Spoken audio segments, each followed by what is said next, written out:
محمد معدن الجود والكرم كما تحب وترضى بتصلي عليه صلاة وسلام علیک یا رسول اللہ۔ جن کی گھر کی بولی بول رہے ہیں وہ گھر والے خود تشریف لے گئے۔ آج جن کی ولایت، جن کی والد کے خطابت کا ہندوستان نہیں پوری دنیا شہنشاہ خطابت کی صحیح طور پر شہنشاہ خطابت کے نام سے یاد کرتی ہے۔ خطابت ان کی گھر کی بلی ہے۔ خطابت ہم سے نہ ہنجاروں کو جو کچھ بھی ملتی ہے انہیں کی گھر کی بھیک جو آج منہ سے کو بھی آواز نکل رہی ہے، مخدوم پاک کی فیضان کرم کا یہ سرچشمہ ہے۔ اور میں یہ کہہ رہا تھا حضرت پہلے تشریف لے کر کے آئے اور آپ لوگ یہاں ان کو حضرت کو لے کر آئے، ہم اس وقت سے لے کر اب تک بیٹھے رہیں گے۔ شعراء بھی یہی چاہیں گے حضرت کے سامنے کچھ شعر تو، اور تکلیف ہوگی۔ بہرحال چونکہ یہ رحمت للعالمین کی اولاد ہے، کسی کی بات کو کاٹتے نہیں، بلایا۔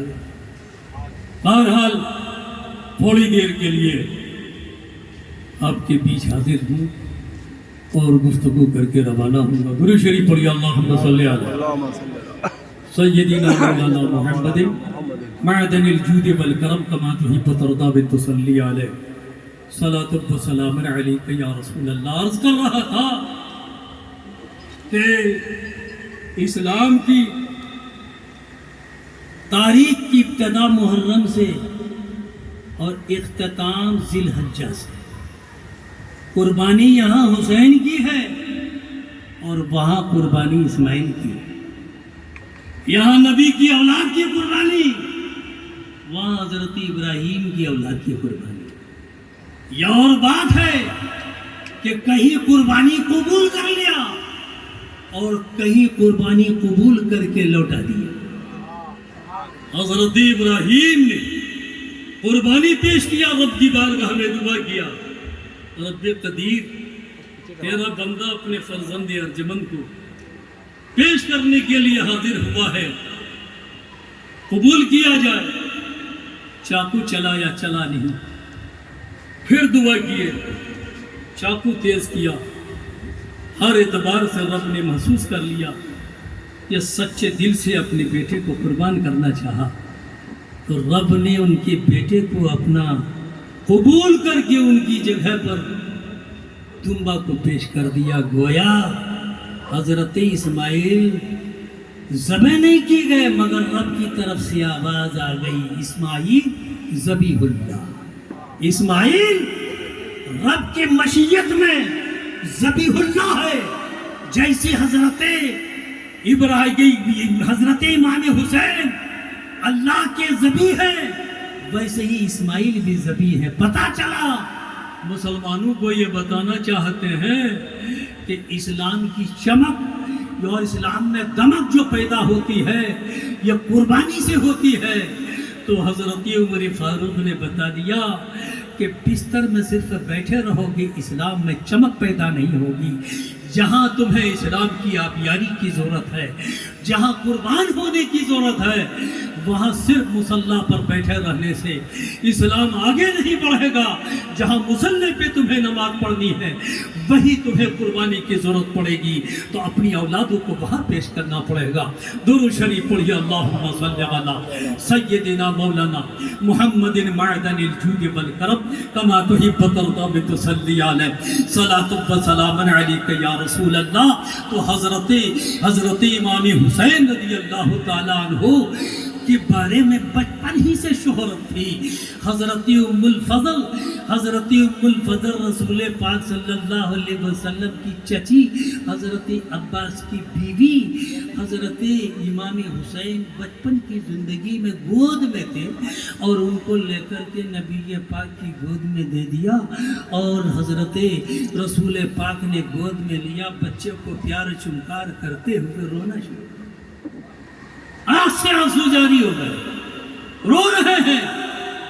حضرت ام سلمہ بھی ہے، ام الفضل نے رسول پاک صلی اللہ علیہ وسلم کی گود میں امام حسین کو دینے کے بعد رسول پاک رونے لگے۔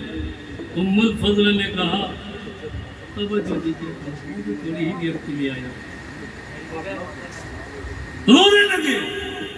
ام الفضل حضرت چچی حضرت عباس کی بیوی ان کی چچی نے کہا بھتیجا اے نبی برحق کیوں رو رہے ہیں؟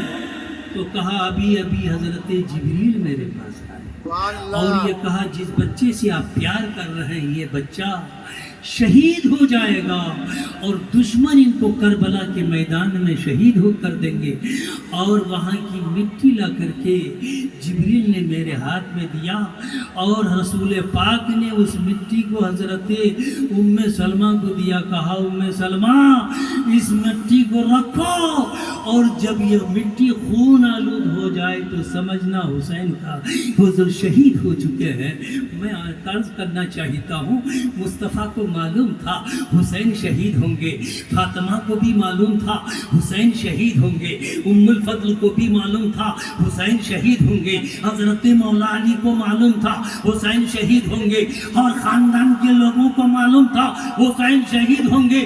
کون ماں کا ممتا یہ چاہتا ہے میرا بیٹا مصیبت کی گھڑیوں میں اپنی جان کو دے دے، پیاسا اور بھوکا رہ کر شہید ہو جائے، مگر حضرت فاطمہ الزہرا نے اپنے ہاتھ کو اٹھا کر خدا کی بارگاہ میں دعا نہیں کیا میرا بیٹا کربلا کے میدان میں 3 دن کا بھوکا پیاسا شہید کیا جائے گا، اے رب قدیر میرے بیٹے کو بچا لے۔ نہ نبی نے دعا فرمایا، نہ فاطمہ نے دعا فرمایا، نہ صحابہ نے دعا فرمایا، نہ علی نے دعا کیا، خاندان کے لوگوں نے دعا نہیں کیا، بلکہ سب نے یہی کہا حسین ثابت قدمی سے اس میدان میں اپنا کام کرنا، استقامت کی سب کوئی ان کو نصیحت کرتے رہے۔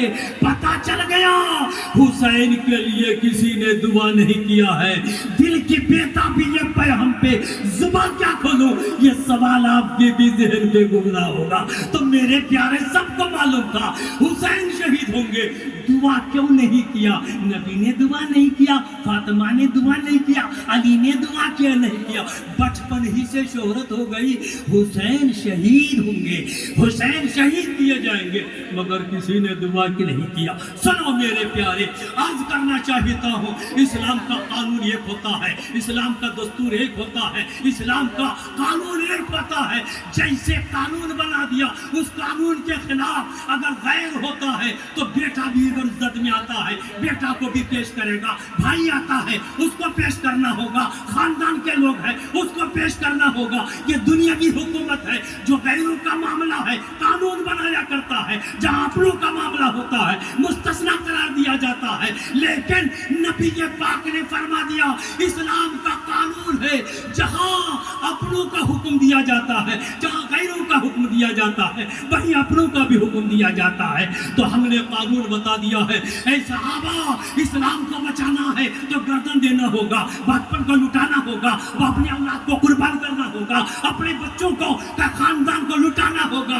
اسلام کو بچانے کے لیے ہر طرح کی آبیاری کرنی پڑے گی۔ رسول پاک نے اعلان کر دیا تو نبی پاک نے حکم دیا صحابہ کو، تو حضرت خبیب نے سولی میں اپنی گردن کو دے دیا، حضرت سلمان فارسی نے بھی شہادت قبول کیا ہے، حضرت صہیب رومی بھی دنیا سے چلے گئے شہید ہوئے، حضرت حنظلہ بھی شہید ہوئے، تمام صحابہ کرام ایک کے بعد دیگر شہید ہوتے رہ گئے، حضرت حمزہ بھی شہید ہوتے گئے، لیکن خاندان نبی کے اصل فرزند شہید نہیں ہوئے، دنیا والا کر سکتا تھا۔ اس لیے نبی پاک نے فرمایا جہاں غیروں کو شہید کیا وہاں اپنے لگتے جگر حسین کو بھی کربلا کے میدان میں شہید کرنے کا حکم دیا جا رہا ہے۔ تو اس لیے نہ فاطمہ نے دعا کیا نہ حضرت مولا علی نے دعا کیا، قانون سب کے لیے تھا اسلام پھیلانے کے لیے۔ تو جیسے غیروں کی گردن کے کٹوایا وہاں حسین کے بھی گردن کٹوا کے بتا دیا کہ اسلام کی آبیاری کے لیے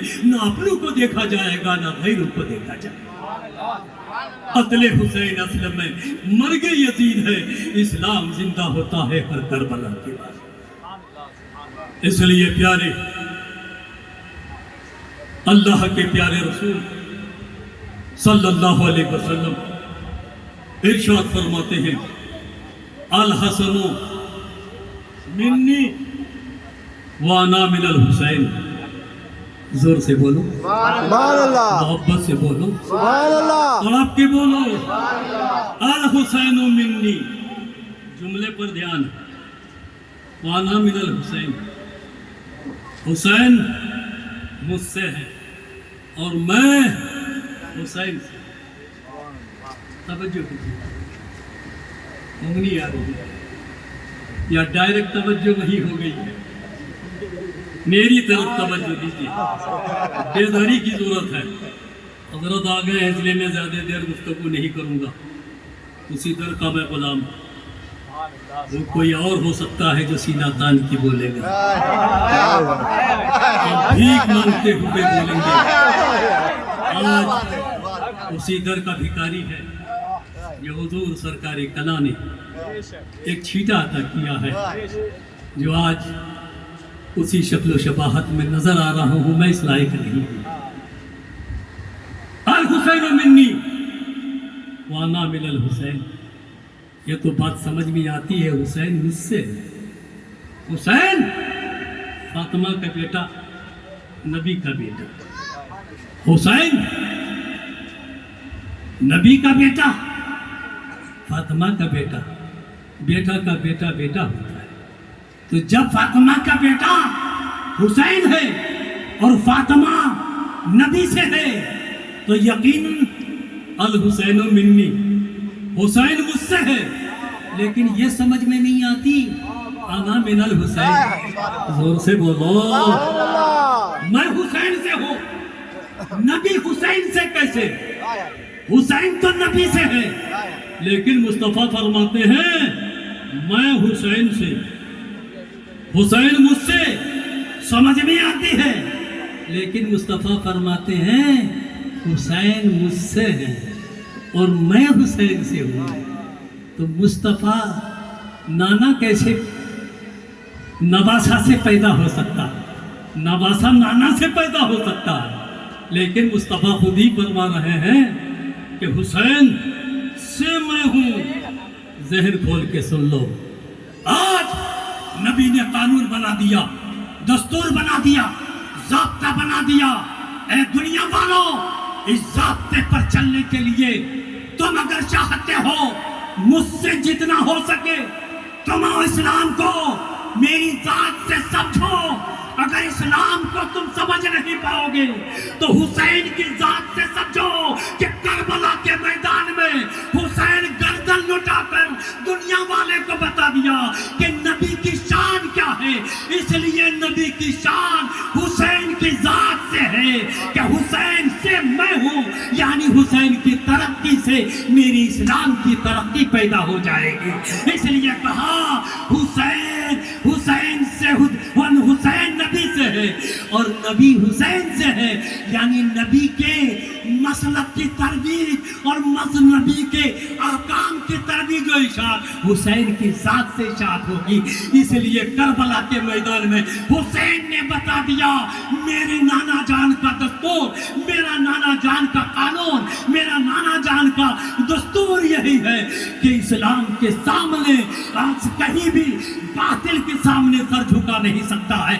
گردن تو دے سکتا ہے، خاندان لٹوا سکتا ہے، جوان بیٹا دے سکتا ہے، اپنے شیرخوار بچے کو لٹوا سکتا ہے، لیکن اسلام کو کبھی بھی جھکنے نہیں دے گا. اسلام کو بچانے کے لیے حسین نے اپنی گردن دے کر دنیا والے کو بتا دیا کہ نبی پاک کے احکام کو نہیں سمجھے ہو تو نبی کے نواسے کی ذات سے مصطفیٰ کے احکام کو تم سمجھا کرو.